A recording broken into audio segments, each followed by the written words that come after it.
Welcome to the Ducks Unlimited podcast, the only podcast about all things waterfowl. From hunting insights to science-based discussions about ducks, geese, and issues affecting waterfowl and wetlands conservation in North America, we bring the resource to you. The DU Podcast with your host, Mallori Murphey. Today we're going to talk about the history of decoys and the decoy market. Joining me, as usual, is my co-host, Katie Burke, manager of the Waterfowling Heritage Center. How are you today, Katie? I'm good, Mallory. I'm excited for today's show. It's a subject I'm really interested in personally, and I think we're all going to learn a few things. Absolutely. Our guest today is a repeat offender. We liked him so much the first time that we went ahead and invited him back. Colin McNair from the Copley Fine Art Auction. Welcome back, Colin. Hey, it's good to be back, Mallory. Hi, Katie. Thanks so much for having me. I am really excited to talk about the history of decoys today, as it's something that I spend a lot of time researching and writing on. As a decoy specialist at Copley Fine Art Auctions, a huge part of my job is to research these birds and their history so that we can present that to our clients and anybody that picks up the catalog. So look forward to talking about it. So I was looking in your background. So you went to Lyme College of Art in Connecticut, and then you transferred over to College of Charleston and into biology. So what made you go into biology, and now you're back in art again? Well, the common thread there is I always sort of like the intertidal area. So I didn't know what I wanted to do coming out of high school. I was 17 years old. I wasn't particularly excited about college. You had to be 18 to do some of the gap year stuff that I was looking into. And so I ended up at this little art school in Connecticut, which was sort of a good gap year for me. It was a super intensive classical art training where all you do is draw, paint, design, study art history and English, and sculpt, obviously. So I knew that a year in small town Connecticut wasn't exactly something I wanted to repeat, but it was a phenomenal art education that continues to serve me well. And when I went to the College of Charleston, I didn't have a clue what I wanted to do. So took some classes, and I guess in retrospect, it's no surprise that biology is where I landed. But I was studying clam culture there, and I absolutely loved it.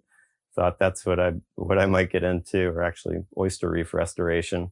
And if Steve O'Brien hadn't offered me the job at Copley, I'd probably be putting together an oyster reef somewhere or growing clams for market. But when I look at that kind of common thread, or what I do now, it's kind of tying together art and nature and art. So it's all fit together very nicely, and I'm excited to be able to interact with so many people like yourselves that are involved with conservation organizations, because biology is still something that I care a lot about, and I get to work with birds every day, so not that far off. You're in Cape Cod now, right? When we last communicated, I was out on the Cape. I'm on the South Shore of Massachusetts, just south of Boston. My wife and I just moved down here with our newborn child, and Congratulations. Thank you. So I am 1.5 blocks from the beach at the moment, and I was watching the sea ducks flying by, which is a good reminder that our proper duck season opens up here in about a month. So yeah, I've had a great time kind of learning the land up here. And a friend of mine, Eric Mulak, he's another auctioneer actually, has been a tremendous guide and kind of getting me up to speed on waterfowling and turkey hunting and everything else up here in Massachusetts. So it's been a lot of fun. When do you think that decoys actually turned into collectibles where people decided to retire them and put them on a shelf? When did they actually become art? 1915. Oh, an exact year. That's awesome. Yeah, and then it happened again in 1918. I throw out those two dates, 1915, 1918, with such confidence because Harry V. Long first documented collecting Elmer Kroll decoys and decoratives. There's a gray area between Kroll's decoys and decoratives. Kroll could make a decoy, and his patron could say, well, that's actually a decorative because I'm not going to hunt over it. I'm going to put it on the mantle. So that happens in 1915, and over 100 years ago now. And then in 1918, Joel Barber, who is the great grandfather of decoy collecting, he documents his first collecting of decoys. And that's a particularly important date because Barber went on to write the first book on decoys, and he publishes it in 1934.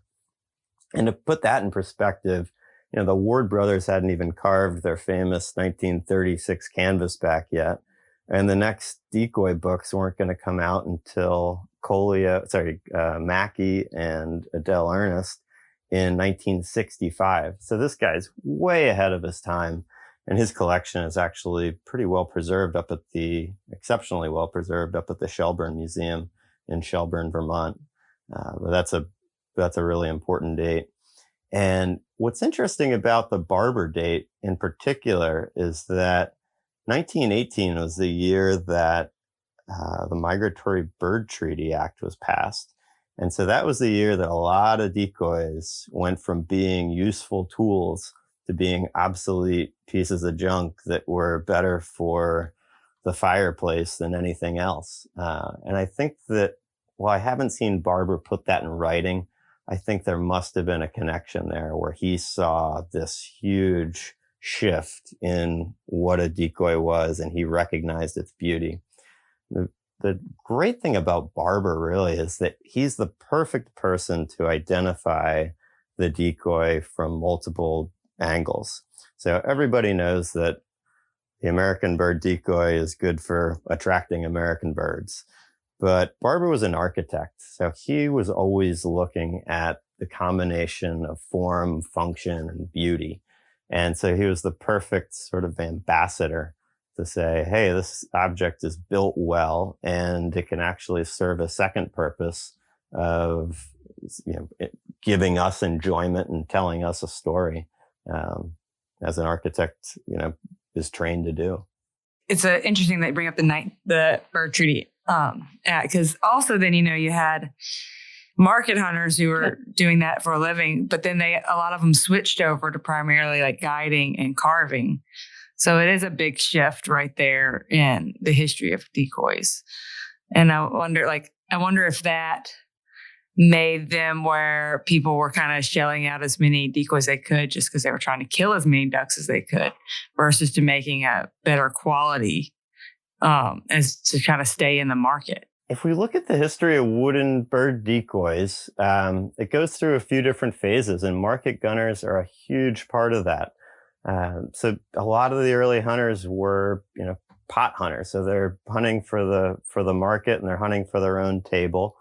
And they were absolutely rocked by some of the laws that came into place. They were also rocked by the fact that they changed the course of these populations and changed where these birds live. They did a lot of it to themselves. But yeah, a lot of the market gunners had to shift what they were doing. And to mention Elmer Kroll's name again, yeah, he was a market gunner, and he had to shift what he was doing. So he went from shipping birds from Cape Cod up to Boston to working with the sport hunters, who were the next generation of hunters after the market gunners. And he's being hired by these sports like Harry V. Long, the collector in 1915, to manage their gunning stands. And he's making the birds for them as part of his gunning stand management. And then the bird decoy making kind of takes over. And then from his decoys, he transitions into decoratives. And so here you have this one figure who goes from market hunting to being the father of American bird carving through his decoratives. So he's kind of a Forrest Gump of decoys in a lot of ways. I'm sure he'd appreciate that. Now let's fast forward 100 years from 1918 to about right now. You are also a decoy carver. What inspires you when you pick up a decoy and start carving it? I started carving because it was just the thing to do. My dad was doing it. My brother was doing it. And at age 6, I demonstrated that I could make money doing it. And so that had some appeal. Growing up in the Eastern Shore of Virginia, there aren't a lot of ways to make money if you're a kid, unless you want to dig clams. And that wasn't really for me. So, I have to be honest. I was just trying to keep up with my brother and father, and then trying to make a few bucks during the summers before sports season started up. But I'd say back around high school, I think the art side really clicked for me, and I started seeing birds differently. And I would see an old decoy, and it might inspire me to make something that was sort of based on that. And so I was, like a lot of artists, doing some copy work. So I would copy Obadiah Verity from Long Island, and Gus Wilson from Maine, and my dad. And from there, I realized that I had something personal that I wanted to express, and I really didn't like doing other people's work. And I saw things more critically, and I wanted to say something through carving. And I still have that urge. I don't get to put it out there too often, because it takes a lot of time to do any sort of meaningful work in the medium of painted wood. But I think you spend a lot of time looking at the art of decoys, and you spend a lot of time outdoors. And if you see something that you like, you want to interact with it. And for me, that way of interacting is through coming up with a design and executing it in a carving and in a paint job. All right, let's get down to business, Colin. Let's talk about the decoy market. It's a fun, cool place that people should check out. I mentioned the people aspect of decoys, which is a huge part of it, the relationships. And the market itself, as a fan of hunting and a fan of birds, I think as a fan of hunting, as a fan of birds, as a fan of art and culture, here in America, we have just an incredible resource, and that is our history with bird decoys. So, you'll hear often that bird decoys are the only or the first true original American art form. So much of what we have came over from Europe. And yes, there were natives making decoys a couple thousand years ago, and they were making really nice decoys a couple thousand years ago. But, the birds in earnest are something that were a specific response to this great natural resource that we had here in America, and the set of circumstances that allowed, we the people to pick up guns and go after those natural resources. So, with those circumstances, we ended up with these little floating sculptures that didn't have to be good or great or amazing, but a lot of them weren't. But we ended up with some absolute little gems that we can still enjoy today, long after their utility purpose is gone. And just to look back at the decoy market, to look back at the history of decoy collecting, we talked about Harry Long and Joel Barber. I'm sure I'm leaving out some important names, but those two were certainly there at the beginning. But coming after that, you have two major collectors come into the fold, and they are collector/historians, and they are Adele Ernest and William J. Mackey. And they both come out with these books in 1965. And Mackey's book is American Bird Decoys.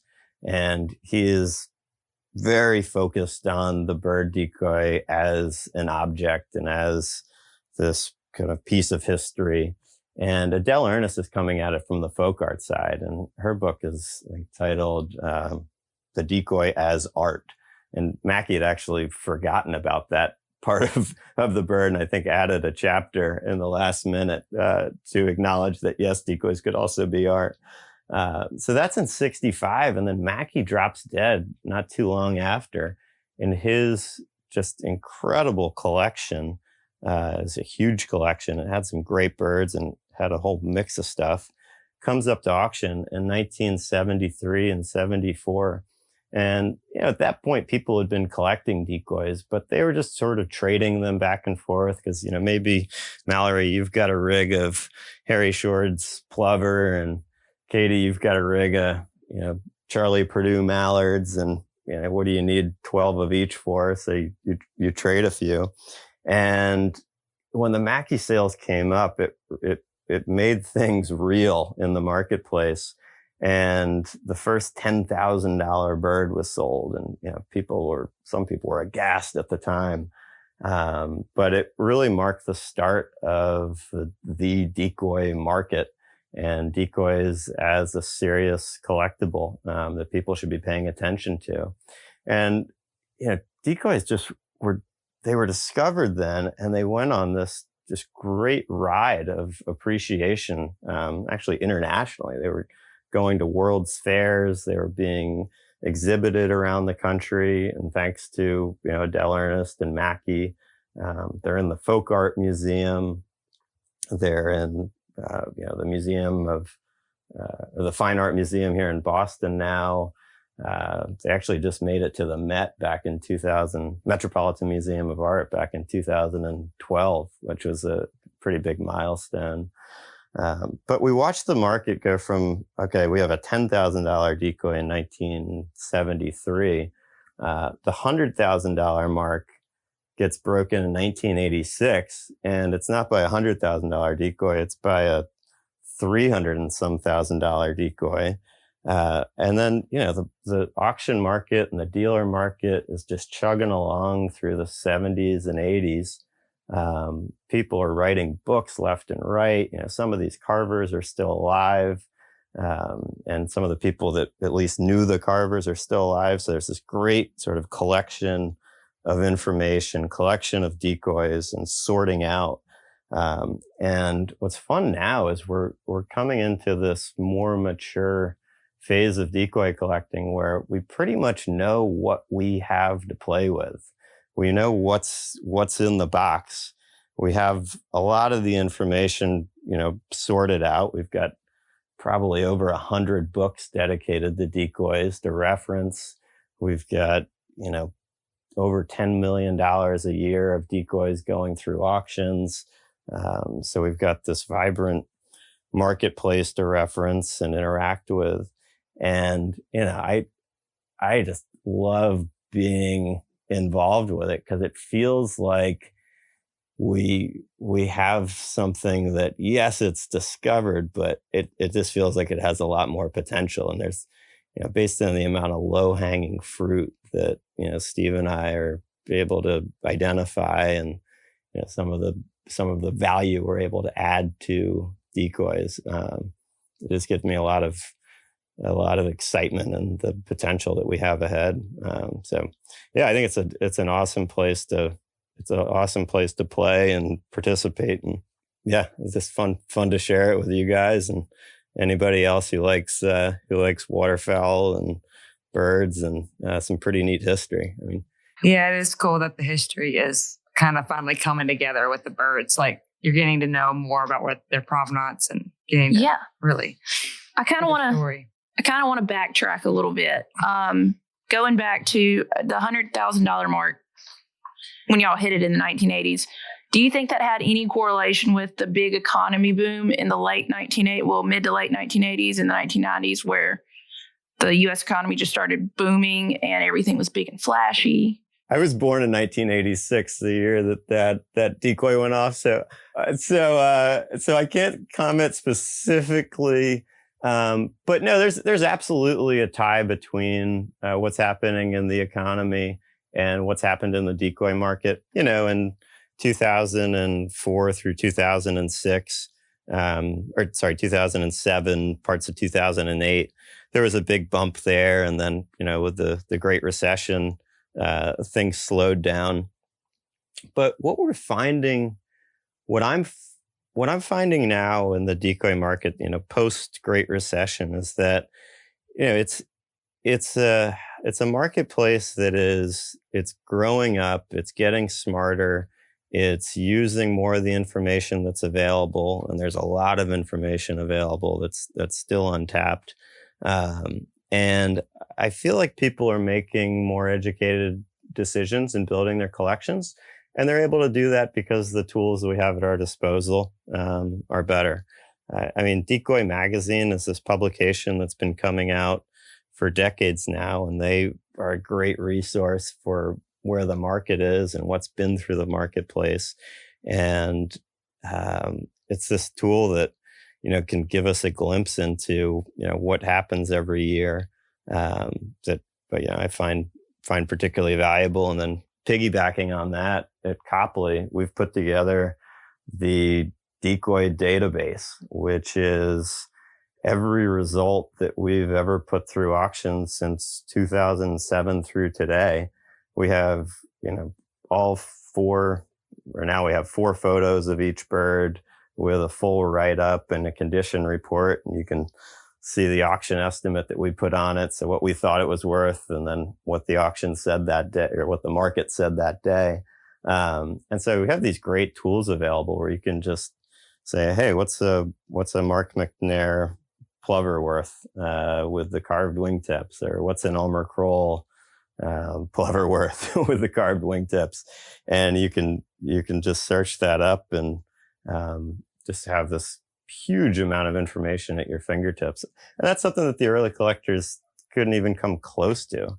And so it is a lot of fun being able to put all that together and really add value to this resource.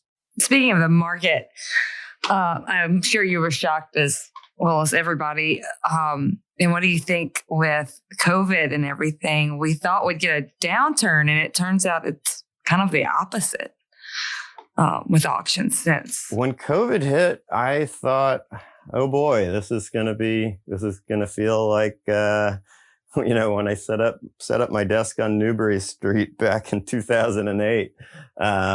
And things quieted down, but I would say that it was about maybe 2 months in, and people wanted to participate again, and they wanted to participate with vigor. So, as an auction firm, we have a big lead time to put an auction together, and so we were looking at things kind of conservatively, and we actually had a private auction. We had a 1-lot private auction for a bird, which is part of our COVID response. Was we had something that we really wanted to sell in an auction format, but so we ended up having a private auction, and we set a regional record for the whole Illinois River region, which is a pretty major place for one pair of decoys. So that was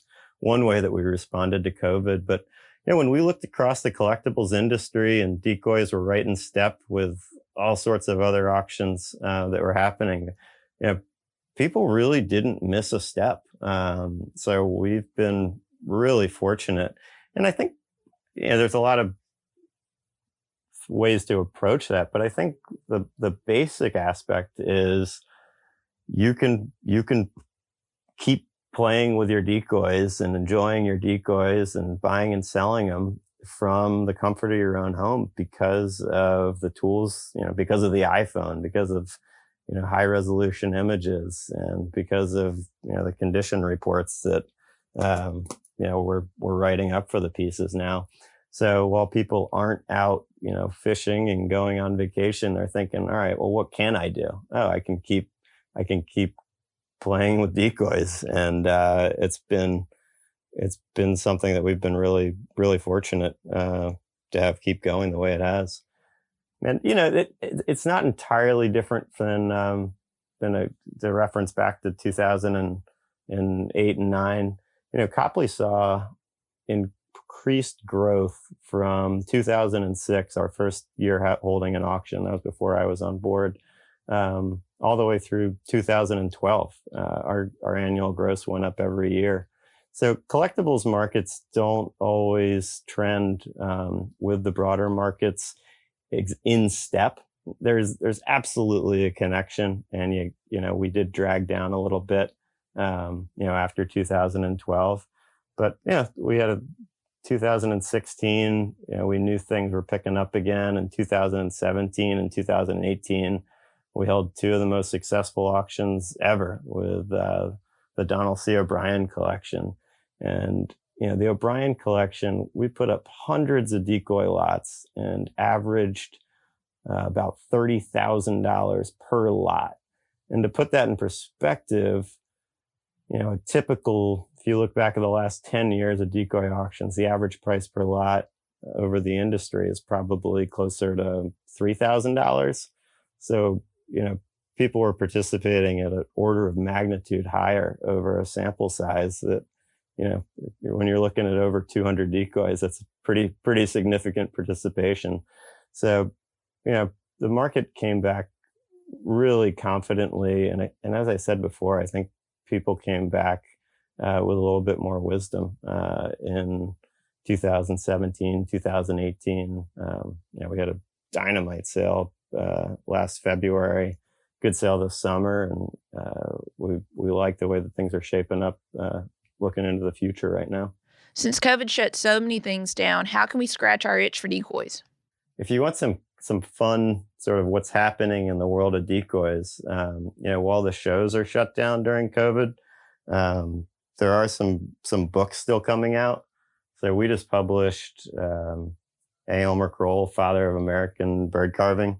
And Kroll's the #1 decoy carver in the marketplace and in the minds of most people by a huge measure.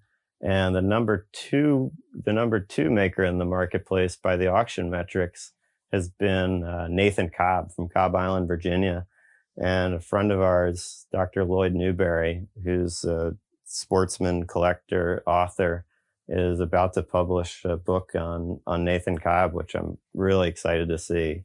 Cobb Island is just south of where I grew up, and it's a region of great romance, great decoy making, great waterfowling, and huge importance. I just was communicating with a client of mine today who bought a Cobb decoy for $210,000.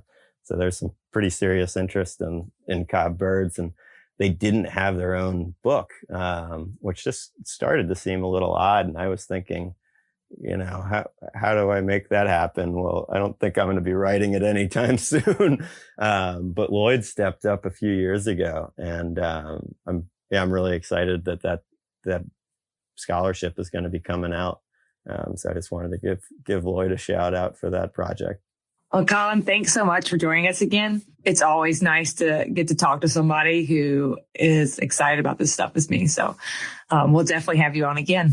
My pleasure. Thanks so much for putting this together and having me. I love what y'all are doing. I've enjoyed the DU podcast for a couple seasons now, and I'm excited that you two are putting this together. So I'd say I'd love to be back on. And the decoy market is something that I have my finger on the pulse of pretty much every day of the year. So anytime y'all want to check in and see what's happening in the world of decoys, I'd love to work with you on that. All right, Colin, thanks for the much appreciated history lesson. It's always a pleasure having you on the show, and hopefully we can get you back. I'd love to be back. Thanks so much for having me. Special thanks to our guest today, Colin McNair, Decoy Specialist for Copley Fine Art Auctions, who gave us a good history lesson on decoys and the decoy market in general. I'd also like to thank my co-host, Katie Burke, as well as our producer, Clay Baird. But most importantly, I'd like to thank all of you for joining us and for supporting wetlands and waterfowl conservation.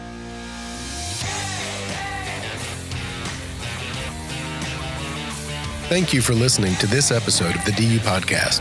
Be sure to rate, review, and subscribe to the show, and visit www.ducks.org/DU Podcast for resources based on today's topics, as well as access to more episodes. Opinions expressed by guests do not necessarily reflect those of Ducks Unlimited. Until next time, stay tuned to the ducks.